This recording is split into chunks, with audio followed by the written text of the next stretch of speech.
Ja, jeg har så om BRIC-lande generelt, og først vil jeg redegøre for idealisme og realisme i forlængelse af neorealisme. Så vil jeg undersøge den økonomiske vækst i BRIC-landene og komme forklaringer på. Og afslutningsvis vil jeg diskutere BRIC-landenes udviklingsbetydning for verdensordenen. Først og fremmest så vil jeg redegøre for de to hovedteorier i politik, idealisme og realisme, og derudover også nævne. Der findes to hovedteorier. En er idealismen, og den er realismen. Idealismen det er en teori, der tror på, at det internationale system bevæger sig mod en mere fredelig og retsmæssig orden. Derfor har de en lineær tidsopfattelse, hvor faktorer som øget demokratisering, stigende interdependens medfører fremgang. I forhold til udenrigspolitisk regering afspejler den indrigspolitiske situation, og blød magt vinder også fremgang, så den bliver mere og mere gældende inden for international politik. Modsat så har vi så realismen, der er mere pessimistisk syn på fremtiden. Realister de ser sådan en cyklisk tidsudvikling, hvor magtstruktur gentager sig. Der hersker en anarkisk selvsituation uden en overordnet retsinstans til at afgøre, hvad landet må og ikke må. Og realisterne de mener også, det er magtstrukturen, og det er særligt neorealister, mener det vil afgøre, hvorledes man agerer i det internationale system. Og det er hård magt, altså militærmagt, der også afgør styrkeforholdene. Og fred med midlertidigt, hvis man intervenerer med hård magt. Yes, så det tæller på. Man kan i forlængelse her snakke om neorealismen, som op med Ken Walls, som anser systembetragtning som vigtig, som afgørende, altafgørende. Og der er også et anarki, hvor enhederne eller staterne, hvis bare ikke kan etablere sådan en arbejdsfordeling, ligesom man kan inden for staten, altså man kan ikke uddelegere, hvordan det skal gøres. Derfor så bliver staterne i det sådan rimelig ens sådan en funktion, og det er så det, der karakteriserer det andet lag. Og de her, de er konstante. Kan ikke gøres noget med dem. Det tredje lag, der hvor det sker, det er kapabiliteterne, som Kinas økonomi øges og USA's svækkes. Men det er altså, og derfor så kan polariteten ændre sig på fra eksempel unipolær til eller multipolær verdensorden. Og det er den her verdensorden, der afgør, hvorledes man agerer som stat, som aktør på i det internationale system. Så konklusioner er, så der er de her to teorier, hovedteorier, idealisme, positiv syn på verden.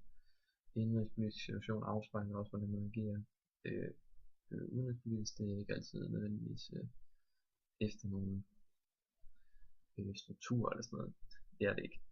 Modsat så er realismen negativ fremtidssyn, og neorealismen, at man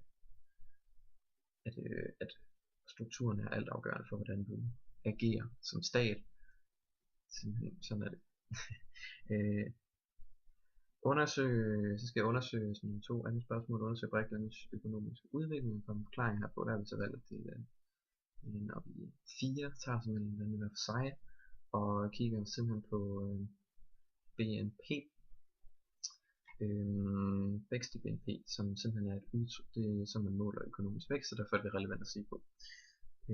Og der er Brasilien, vi har gennem det seneste årti haft en økonomisk vækst, der har både været stigende og faldende, men har gennemsnittet været omkring 3%. 2010 der har vi omkring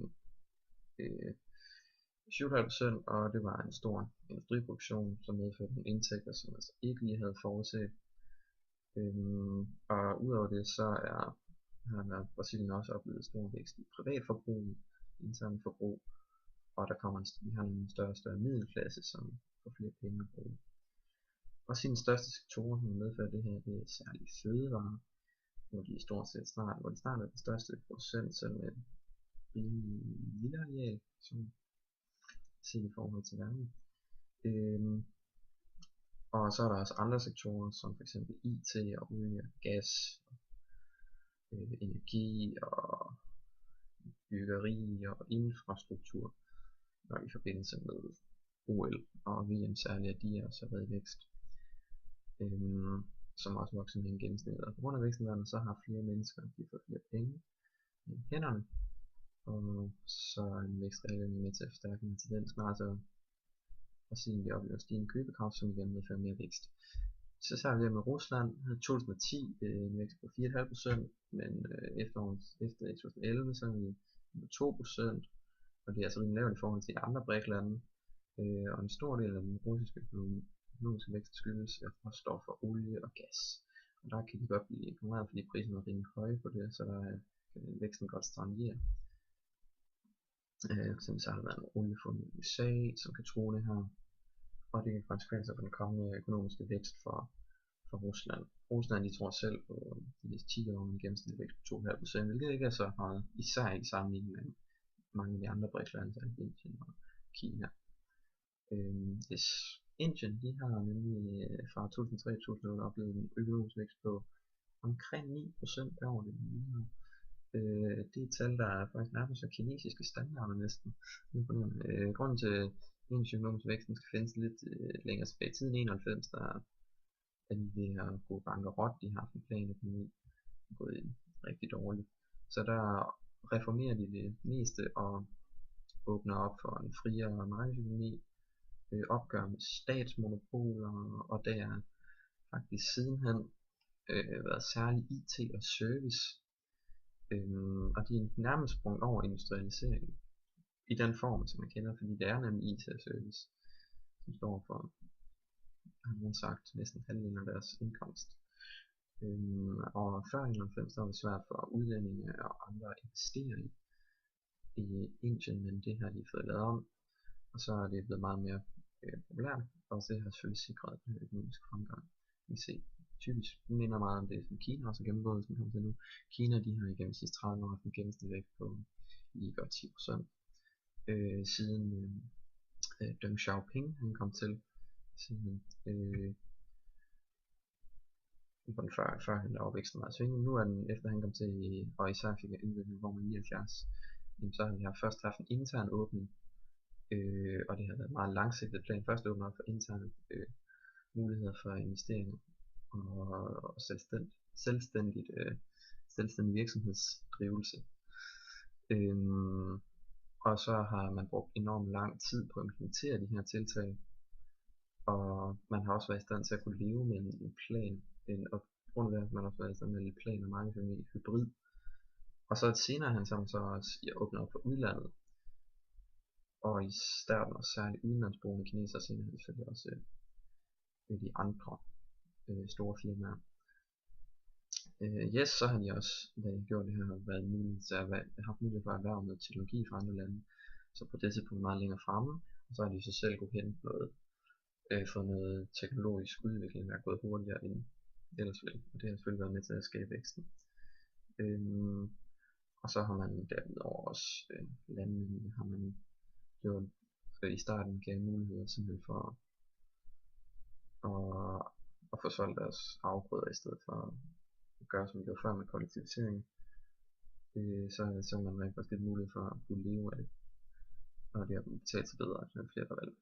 Konklusionen vil være, at Brasilien de har sådan i BRIC-land sammenhæng middelvækst, hvor de er store fødevareproducenter, og også andre sektorer, der er fremgang, som har sikret deres vækst. Rusland har lavere vækst end de andre, og det er især råstoffer, særligt olie og gas, og kan få nogle problemer i fremtiden, på grund af måske ikke ligesom stigende priser som nu. Indien de har opnået en høj vækst de senere år, næsten op på 9% som sagt, og det er i 91 her, hvor man finder det her store skifte med en større liberalisering af markedet og opgør med statsmonopoler, og så har man simpelthen også sprunget nærmest lidt over industrialiseringen og gået derind på IT og service, som er altså den klassiske industrialisering, og blevet verdens callcenter, som er en kæmpe stor foretag på dem, og det er også det, blandt andet noget af det her med til at sikre vækst. Kinas økonomiske udvikling, den skyldes så den her interne åbning, og vi har Kinas økonomiske vækst, der har været den højeste af BRIC-landene over de seneste 30 år, også alle de år, de bliver kaldt BRIC-landene, har haft en konstant vækst på 10% de sidste 30 år, altså gennemsnitligt, og der Og der er først, det her skyldes først en intern åbning for erhvervsmuligheder, så er lange implementeringsfaser, en hybrid mellem planer og markedsøkonomi, og åbningen over for udenlandske investeringer senere hen. Yes. Så springer vi til det tredje spørgsmål, vi skal diskutere BRIC-landenes udviklingsbetydning for verdensordenen. Der er som sagt to hovedteorier inden for international politik. Vi har idealisme og realisme, og til at diskutere det her, så er måske mere relevant for neorealisme. Simpelthen fordi, at det beskæftiger sig lige præcis med magtstruktur og verdensorden primært. Så på den ene side, så vil neorealisterne, de vil sige, at de vil anskue BRIC-landenes fremgang. Altså logisk nok, kapabiliteterne de ændrer sig, og så ændrer magtstrukturen sig også. Og den her magtstruktur, det er altafgørende for, hvorledes landene agerer, og dermed også for verdensordenen. Modsat så vil en idealist påpege, at magtstrukturen den ikke har nogen betydning som sådan, fordi at landene ikke agerer ud fra den. Så derfor er det ikke relevant at snakke om, at vi går fra et unipolært til bi/multipolært, hvor man mener det er Kina eller alle BRIC-lande, man kommer til. Og hvis så, når man nu skal snakke om det her, så er det også se på, hvordan den her magt rent faktisk kommer til udtryk gennem de internationale organisationer. Blandt andet så har Brasilien og Rusland købt for $10 milliarder obligationer i IMF, som de har udstedt her for ikke så nogle år siden noget nyt. Også fordi at de er meget utilfredse med måden IMF kører på. De har kun cirka 15% stemmerne alle BRIC-lande sammen, selvom de har en langt større del af økonomien.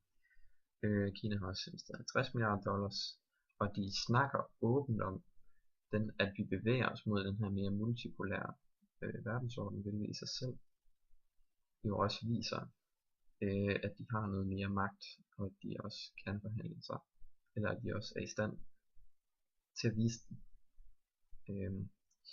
Og set det et par gange i FN's Sikkerhedsråd med Rusland og Kina, der har sagt stemt imod nogle tiltag, eller nogle interventioner, som ikke har gavnet dem. Yes,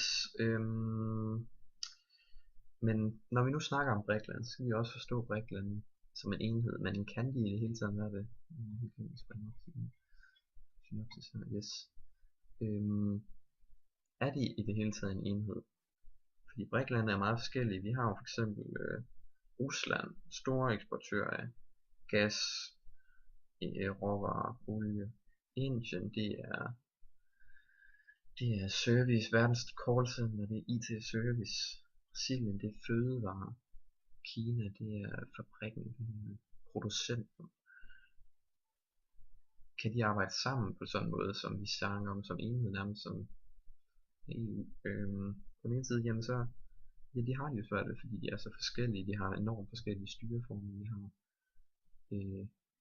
Indien og Brasilien mere demokratisk, og så har vi de mindre demokratiske demokratier, Rusland og Kina, i hvert fald med Putin og også Kina, et partisystem. Ja. Men på den anden side, så har de også alle sammen en interesse i samarbejdet. Både økonomisk, men også i det, at de snakker om den her øgede multipolære verdensorden, og de måske også gerne vil have mere anerkendelse for den. Særligt de 3 lande ud over Kina. Og det giver også et større incitament til samarbejde, fordi de er trætte af den her USA-dominerede verdensorden hele tiden.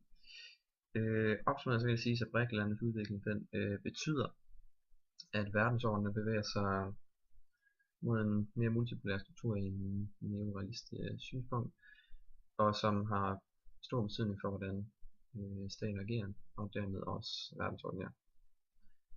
På den anden side, så vil jeg egentlig påpege, at selvom de her lande bliver meget stærke, så er det ikke som sådan.